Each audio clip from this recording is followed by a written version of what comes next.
अस्सलाम वालेकुम नाज़रीन, आप देख रहे हैं उर्दू पॉइंट और मैं हूं शान चौधरी। बहरी अरब में बनने वाला बाइपर जॉय नामी जो तूफान है वो कराची से सिर्फ 600 किलोमीटर दूर रह गया और इस वक्त मैं कराची के साहिल पे मौजूद हूं। आप ये लहरों को देखें कि ये कितनी गैर मामूली हद तक बुलंद हो चुकी हैं। और जो तूफान बहरी अरब में बन रहा था जिसका नाम था बाइपर जॉय, ये बांग्लादेश ने तजवीज़ किया था, ये नाम बांग्लादेश ने रखा है इस तूफान का। अभी तक इतलात के मुताबिक जो महकमा मौसमियात की जानिब से ये कहा गया है कि कराची में कुछ चांसेस हैं इस तूफान के टकराने के। साहिली पट्टी को कराची को इतने ज़्यादा ख़तरा नहीं है, लेकिन जो सिंध की जो साहिली पट्टी है, जो ठट्टा है या कैटी बंदर है और उसके आसपास के अतराफ़ के जो इलाके हैं जिन्हें नशीबी इलाके भी कहा जाता है, वहाँ की सैलाब की सूरत हाल वहाँ पर पैदा हो सकती है। और ये आप लहरें देखें, ये जिस किनारे पर मैं खड़ा हुआ हूँ ये काफ़ी आगे तक था, जो कि पानी अब इस किनारे को टच कर रहा है। ये मट्टी की कच्ची ज़मीन है, आप देखें लहरों की ये पोजीशन, मतलब कितनी ज़्यादा जो है वो बुलंद हो चुकी हैं कराची के साहिल पर समंदर की लहरें, कि यहाँ से आहिस्ता आहिस्ता ये जो किनारा है ये मट्टी का जो तोदे की तरह ये होता है और ये गिर रहा है आहिस्ता आहिस्ता, क्योंकि कच्चा है, पानी इसको टच कर रहा है। ये पानी बहुत पीछे हुआ करता था, जिस जगह पर मैं खड़ा हूँ यहाँ से कराची के साहिल से ये पानी काफ़ी पीछे था, लेकिन अब देखें कितना करीब आ चुका है।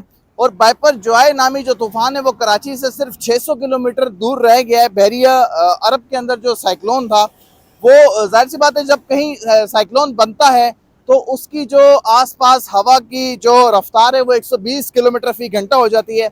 और कराची को जो इफेक्ट हुआ है वो फिलहाल गर्मी बहुत ज़्यादा हो गई है इस तूफान की वजह से। शदीद गर्मी है, इस वक्त भी दर्जा हरारत जो है वो 35 डिग्री ग्रेड से ज़्यादा है। आप देख सकते हैं मुझे भी कितने पसीने आ रहे हैं, हालांकि मैं साहिल समंदर पर खड़ा हुआ हूँ किनारे पे। ये किनारी है, मैं ज़्यादा करीब इसलिए नहीं जाऊँगा क्योंकि ये पानी इतना ज़्यादा करीब आ चुका है कि अगर मेरा पैर इस पर लगा तो मैं इस समेत ही जो है वो नीचे गिर जाऊँगा। तो इतलात के मुताबिक जो बाइपर जो है नामी तूफान है वो इंडिया गुजरात से भी गुजर सकता है या फिर सिंध की जो साहिली पट्टी है ठट्टा और केटी बंदर जो है वहाँ से भी टकरा सकता है। और अगर खुदा न खास्ता ये तूफान बाइपर जो है कराची में टकरा गया तो ये आप मेरे आसपास बुलंद और बाला इमारतें देख रहे हैं मेरे पीछे, इनको बहुत ज़्यादा नुकसान पहुंच सकता है। कराची शहर को बहुत ज़्यादा नुकसान पहुंच सकता है। सिंध बिल्डिंग कंट्रोल अथॉरिटी जो है उसने अहकामात दिए हैं और इंतज़ाम शुरू कर दिए हैं। जो बोसीदा इमारत हैं कराची की उनको खाली करवाना शुरू कर दिया है और कराची के जो आसपास के यहाँ के रिहायशी इलाके हैं इनके अंदर भी इंतज़ाम किए जा रहे हैं कि अगर खुदा न खास्ता बाइपर जॉय नामी साइक्लोन कराची के साहिल से टकराता है तो किस तरह लोगों को महफूज किया जा सकता है। दूसरी जानिब बात करूं कि कराची के शहरी जो है वो शायद ये समझते हैं कि तूफ़ान जो है वो साहिल समंदर पे खड़े होकर दूर से नज़र आ रहा होगा और हमें तूफ़ान बनता हुआ नज़र आ रहा होगा, तो वो देखने के लिए, चूँकि लोगों में अवेयरनेस कम है, समंदर के करीब जमा हो जाते हैं। हम तो खैर एक साइड पे किनारे पे खड़े हैं जहाँ पर लहरें बहुत ज़्यादा करीब आ चुकी हैं, लेकिन दूसरी तरफ जहाँ पर साहिल समंदर जो पब्लिकली खोला गया है उसके ऊपर जो है पुलिस जो है इंतज़ाम कर रही है, लोगों को वहाँ पर आने से रोक रही है, लेकिन लोग फिर भी जो है वो मुख्तलिफ रास्तों से साहिल समंदर के करीब किनारे पर आकर खड़े हो रहे हैं। और मेरी लोगों से ये गुजारिश है कि इस तरह की सिचुएशन में समंदर से गुरेज किया जाए, समंदर की तरफ रुख ना करें, ये कोई मजाक नहीं है। 15 जून की दरमियानी शब जो है वो इतलात आ रही हैं कि बाइपर जॉय नामी तूफ़ान जो है वो या तो कराची से टकराएगा या ठट्टा की तहसील कैटी बंदर से टकराएगा या फिर इंडिया गुजरात से होता हुआ गुजर जाएगा। अमूमन जब भी तूफ़ान आते हैं या बहरी अरब में तूफ़ान बनते हैं तो अल्लाह का करना ऐसा है कि कराची को नुकसान नहीं होता, वो या तो इंडिया गुजरात की तरफ चले जाते हैं या ज़्यादातर ओमान के साहिल से टकरा जाते हैं। लेकिन जो हिफाजती इंतज़ाम हैं वो इंतज़ामिया ने करने शुरू कर दिए हैं। और समंदर की हालत आप देख लें किस हद तक लहरें जो हैं वो 10 से 12 फीट जो है वो बुलंद हो चुकी हैं और जहाँ पर साइक्लोन बन रहा है वहाँ पर 25 से 30 फुट जो है वो लहरें बुलंद हो चुकी हैं और यहाँ पर जो है वो 10 से 12 फुट लहरें बुलंद हो चुकी हैं। अल्लाह पाक सबको अपने हिफ्ज़ अमान में रखे। 15 जून की दरमियानी शब जो है वो साइक्लोन कहीं भी या तो कराची के साहिल पर या इंडिया गुजरात या फिर जो सिंध की साहिली पट्टी है केटी बंदर और ठट्टा वगैरह के नशीबी इलाकों से टकराए जाने का इम्कान है। अभी बहुत ज़्यादा गर्मी है कराची में तूफ़ान की वजह से, लेकिन 1 से 2 दिन में जैसे ही तूफ़ान किसी साहिली पट्टी से टकराएगा तो शदीद बारिशों की भी पेशन गोई है। ये तूफ़ान कितना नुकसान पहुँचा सकता है और अभी इस तूफ़ान की नौइयत क्या है, ये सारी मालूमात जानते हैं हम साहिल पे अर्बन फॉरेस्ट बनाने वाले मसूद लोहार साहब से, क्योंकि वो समंदर की जो एक्सपर्टीज़ हैं उनको बहुत ज़्यादा समझते हैं और समंदरी मामलात पर उनकी काफ़ी गहरी गिरफ्त है। मसूद साहब, आप बड़े ज़बरदस्त तरीके से यहाँ पर अर्बन फॉरेस्ट भी बना रहे हैं साहिल के ऊपर, और पानी से जो है वो आपकी वाबस्तगी बहुत ज़्यादा है शुरू से, मतलब आप शौक भी रखते हैं पानी की मालूमात के हवाले से। तो ये जो साइक्लोन आने वाला है, इसको किस नज़र से देख रहे हैं, कैसे देख रहे हैं? देखिए, पहले तो ये मिसकंसेप्शन है कराची में कि कराची में साइक्लोन आया ही नहीं है, क्योंकि कहते हैं कि अब्दुल्ला शाह गाज़ी साईं की वजह से आसानी हो जाती है और नहीं आता है। लेकिन ये गलत बात है, क्योंकि 1944 में, 1902 में, 1964 में सिग्निफिकेंट साइक्लोन्स ने इम्पेक्ट किया था। और according to the media at that time 1944 में 10,000 लोग जो है डिस्प्लेस हुए थे कराची में, और उस वक्त पॉपुलेशन जो है 1 मिलियन से भी कम थी, 500,000 से भी कम थी, यानी 5 लाख से भी कम थी। तो दूसरा ये कि 99 में जो साइक्लोन आया था बदीन में, मैं हमारा गांव जो है उसका में इम्पेक्ट हुआ था और मैं उसका विटनेस कर चुका हूँ। Cyclone is an unusual event, unusual. ये हर चीज़ को ख़त्म कर देता है। अल्लाह रहम करे कि यहाँ कराची में इम्पेक्ट ना हो, क्योंकि कराची में ये फिनोमिनल नुकसान, डेवास्टेशन क्रिएट करेगा। लेकिन अगर हिट न भी करे तो भी ये जो टाइडल प्रेशर जो बढ़ रहा है, वो ये फेज़ 8 और बाकी ये जो फेसिंग टू द सी जो एरिया है, केमारी का, मनोरा आइलैंड्स और ये क्लिफ्टन का या ईमार और ये जो सारे एरियाज हैं, इनमें सिग्निफिकेंट इंफ्रास्ट्रक्चर को नुकसान पहुंचाएगा। मसूद साहब, हम जिस जगह पे बैठे हुए हैं, साहिल का ये किनारा है, यहाँ पर अक्सर हम पहले भी आते हैं। तो अब ये समंदर की जो लहरें हैं, ये इतनी ज्यादा बुलंद होती जा रही हैं कि किनारे यहाँ साइड से टूटना शुरू हो गए, पानी अपने साथ बहाते हुए लेके जा रहा है।